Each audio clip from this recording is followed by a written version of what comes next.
আসসালামু আলাইকুম। বাংলাদেশে মানুষের গড় আয়ু হচ্ছে ৭২.৩ বছর। ২০২৩ সালের জরিপ অনুযায়ী, যেটা ২০২২ সালের জরিপ অনুযায়ী ছিল ৭২.৪ বছর। ২০২৩ সালের সাথে ২২ সালের তুলনা করে দেখাই যায় যে গড় আয়ু কমেছে। পৃথিবীর মানুষের গড় আয়ু হচ্ছে ৭১.৪ বছর। পৃথিবীতে সর্বোচ্চ গড় আয়ুর দেশ পরিসংখ্যান বিষয়ক জার্মান অনলাইন প্ল্যাটফর্ম স্ট্যাটিস্টার মতে সর্বোচ্চ গড় আয়ুর দেশ হচ্ছে মোনাকো, যেখানে নারীদের গড় বয়স ৮৯ এবং পুরুষদের গড় বয়স ৮৪ বছর। তো আবার ২০২৪ সালের এই বছরের প্রতিষ্ঠানে একটা প্রতিবেদনে বলা হচ্ছিল যুগান্তরের যে পৃথিবীব্যাপী গড় আয়ু কমেছে প্রায় ২ বছর। এখন গড় আয়ু দিয়ে ভিডিওটা শুরু করলাম, হ্যাঁ, কিন্তু এই ভিডিওর আজকের আমার আলোচনার মূল ফোকাস কিন্তু গড় আয়ু না, ফোকাসটা অন্য জায়গায়। গড় আয়ু দিয়ে আমি শুরু করলাম। আজকের ভিডিওর মূল যে কথা আলোচনার বিষয় সেটা হচ্ছে, যে বিষয়টা আমি কথা বলবো সেটা হচ্ছে যে আমাদের জীবনটা আসলে কতটুকু সংক্ষিপ্ত। আমাদের জীবন আসলে কতটুকু সংক্ষিপ্ত এটা নিয়ে কথা বলবো। দেখেন, আমি গড় আয়ু দিয়ে আমি শুরু করলাম। সবচেয়ে বেশি গড় আয়ু কথা পেলাম মোনাকোতে। আর ১ থেকে ১০ পর্যন্ত যে গড় আয়ু গুলো আছে, গড় আয়ু যে শীর্ষে যারা অবস্থান করছে তাদেরও গড় আয়ু কত ৯০ থেকে ৮০-র মধ্যেই আছে, ৯০ থেকে ৮০-র মধ্যে আছে, ঠিক আছে। যেমন মোনাকোতে ছেলেদের ৮৪, মেয়েদের ৮৯, এভারেজ হিসাব করে ৮৬.৫ সম্ভবত এরকম একটা ফিগার আসে। তো ৯০ও না কিন্তু। এখন আমি আপনাকে যদি একটা প্রশ্ন করি যে পৃথিবীর বয়স কত, পৃথিবীর বয়স পৃথিবীর বয়স কত এটা যদি বলতে হয় কত কোটি বছর, কত লক্ষ কোটি বছর, এটা আসলে আপনি যদি হিসাব করেন যে পৃথিবীর যে বয়সটা এবং পৃথিবী আর কতদিন পৃথিবী থাকবে, পৃথিবী টিকে থাকবে, এটা আল্লাহ রাব্বুল আলামিন ভালো জানেন। কিন্তু পৃথিবীর বয়স কত লক্ষ কোটি বছর, যত লক্ষ কোটি বছর হোক সেটা যদি আপনি বিবেচনা করেন, সেটার তুলনায় যদি আপনি আপনার বয়সকে বিবেচনা করেন বা আপনার দেশের যে জনগণের গড় আয়ু সেটা বিবেচনা করেন, তাহলে সেটা কিন্তু অনেক কম হয়।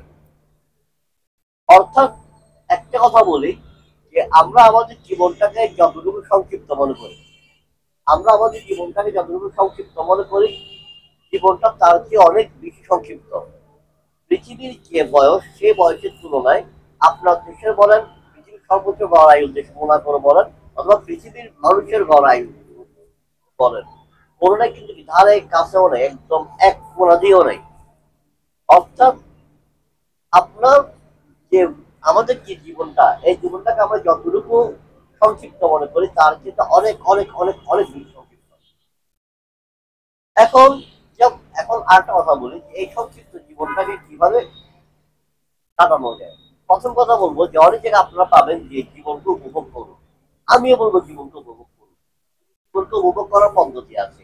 জীবনকে উপভোগ করা মানে এটা না যে আপনার দায়িত্বকে এড়িয়ে যাওয়া, আপনার কর্তব্যকে এড়িয়ে যাওয়া। আপনার দায়িত্ব এবং কর্তব্য পালন করার মাধ্যমেও কি জীবনকে উপভোগ করা যায়। আপনার প্রতিদিনের যে দায়িত্বগুলো, যে কর্তব্যগুলো, এগুলো যদি আপনি সুন্দরভাবে পালন করতে পারেন, সেখানে আপনি জীবনকে উপভোগ করতে পারবেন। আপনার বিনোদনের প্রয়োজন আছে, আপনি যখন বিনোদনের প্রয়োজন তখন বিনোদনের জন্য কিছু করেন, জীবনকে উপভোগ করতে পারবেন।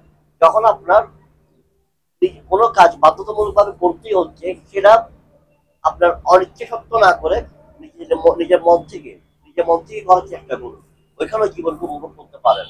কখনো নিজেকে ছোট মনে না করে, চেষ্টা চালিয়ে যেতে পারেন। আবার নিজেকে ছোট মনে করা মানে না করা মানে এটা না নিজেকে অনেক বেশি বড় মনে করা না। নিজেকে ছোট মনে না করা মানে নিজের মধ্যে কোনো হীনমন্যতা না আনা, নিজেকে নিয়ে কোনো সংকীর্ণতা নিজের মধ্যে না আনা। ওগুলা করবেন না, ওগুলা করাটা ঠিক না। আবার নিজেকে ছোট মনে করবেন না, এটা মানে এটাও না যে নিজেকে অনেক বেশি বড় মনে করেন, মানুষকে অনেক ছোট মনে করেন, এটা না। নিজেকে বেশি বড় মনে করবেন না, নিজেকে বেশি ছোট মনে করবেন না। এমন বড় মনে করবেন না যেখানে অহংকার প্রকাশ পায়, এমন ছোট মনে করবেন না যেখানে হীনমন্যতা প্রকাশ পায়। জীবনকে অবশ্যই উপভোগ করবেন। জীবনকে নিজের দায়িত্ব কর্তব্য পালনের মাধ্যমে উপভোগ করা যায়। যেমন আমার দায়িত্ব মতো হচ্ছে যে স্টুডেন্ট পড়ানো, আমি স্টুডেন্ট পড়ানোর উপভোগ করি। আমি আমার এই দায়িত্বটা পালন করছি কিভাবে উপভোগ করার মাধ্যমে। তো আপনি জীবনকে অবশ্যই উপভোগ করবেন। যখন আপনার কোনো একটা কাজ করতেন তখন সেটা করবেন, যখন আপনার বিনোদনের প্রয়োজন হয় তখন সেটা করবেন, যখন আপনার ঘুমানোর প্রয়োজন হয় আপনি ঘুমাবেন। তো আরেকটা কথা বলি, সেটা হচ্ছে জীবনকে উপভোগ করা মানে এটা না যে আপনি সারাটা জীবন উল্লাসে আনন্দিত উল্লাসে কাটাই দেওয়া। সারাটা জীবন মানে কি আপনার যা ইচ্ছা তা করে কাটাই দেওয়া, এটা কিন্তু জীবনকে উপভোগ করা বলে না।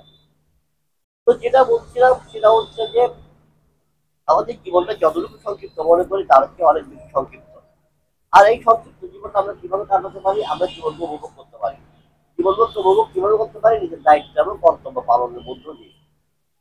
এর পাশাপাশি আরো যেভাবে যেভাবে করা যায়, বৈধভাবে কিভাবে। আরেকটা কথা হচ্ছে, সব সময় এই সংক্ষিপ্ত জীবনের প্রতিটা মুহূর্তে স্রষ্টাকে স্মরণ করতে হবে, আল্লাহ রাব্বুল আলামিনকে স্মরণ করতে হবে, মনে রাখতে হবে আমরা আল্লাহর কাছে ফিরে যাব। আমরা আমাদের সর্বশেষ গন্তব্যস্থল হচ্ছে আল্লাহ রাব্বুল আলামিনের কাছে ফিরে যাওয়া। কারণ এখন যদি আমি মারা যাওয়ার পর খবর দিয়ে এখানে আমার পরকালের জীবন শুরু, আমি আর এখানে নেই, তখন আমার আল্লাহ এমনকি বিচারের মাঠে হাসরের দিন কিন্তু কিয়ামতের দিন আমার আল্লাহর সামনে দাঁড়াতে হবে, হিসাব নিকাশ দিতে হবে। তো আপনি যে ধর্মের হন না কেন, আপনি যে ধর্মের হন, মুসলিম, হিন্দু, বৌদ্ধ, খ্রিস্টান, যেটা হবেন হন, আপনাকে বলবো জীবনের প্রতিটা মুহূর্তে স্রষ্টাকে স্মরণ করুন। কখনো স্রষ্টার অবদ্ধ হওয়ার চেষ্টা করবেন না। স্রষ্টা যেভাবে জীবনযাপন করতে বলেছে সেভাবে জীবনযাপন করুন। ধর্মীয় বিধান মেনে চলুন, কারণ ধর্মীয় বিধান মেনে চলার কোনো বিকল্প নাই। তো এটাই বলবো, জীবনকে উপভোগ করুন এবং স্রষ্টার উপর বিশ্বাস রাখুন, স্রষ্টাকে মেনে চলুন, স্রষ্টা দেওয়া বিধিবিধান মেনে চলুন, নিজের ধর্মগ্রন্থটাকে খুব ভালোভাবে ফলো করুন, ধর্মীয় ব্যক্তিদের দেখানো পথগুলো ফলো করুন। আর সবসময় স্রষ্টার উপর বিশ্বাস রাখুন, স্রষ্টার নির্দিষ্ট পথে চলার চেষ্টা করুন। ধন্যবাদ। আসসালামু আলাইকুম।